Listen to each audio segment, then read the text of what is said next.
Si Pablo na bilanggo ni Kristo Jesus, at si Timoteo na ating kapatid, kay Filemon na aming minamahal at kamanggagawa,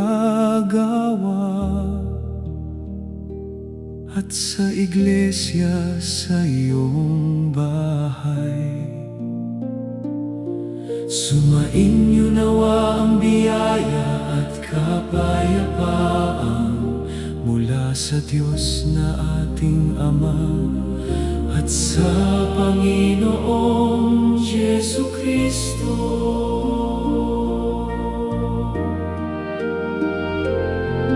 Nagpapasalamat akong lagi sa aking Diyos na ikaw ay binabanggit ko sa aking mga panalangin.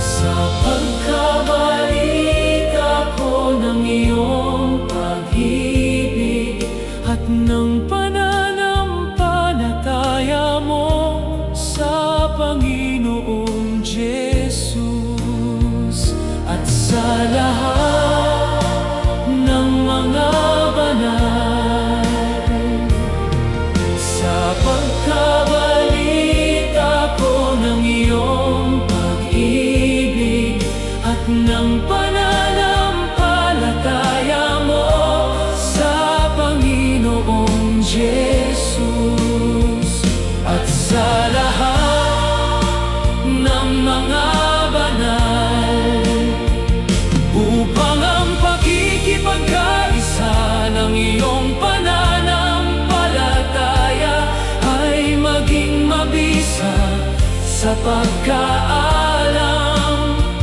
ng bawat mabuting bagay na nasa iyo. Sa kay Kristo ang biyaya ng ating Panginoong Jesucristo ay sumainyo. Nawang Espiritu siya nawa.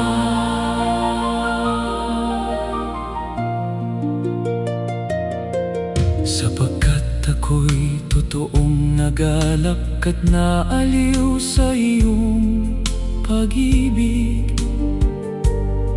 sapagkat ang mga puso ng mga banal ay naging hawahan sa pamamagitan mo, kapatid.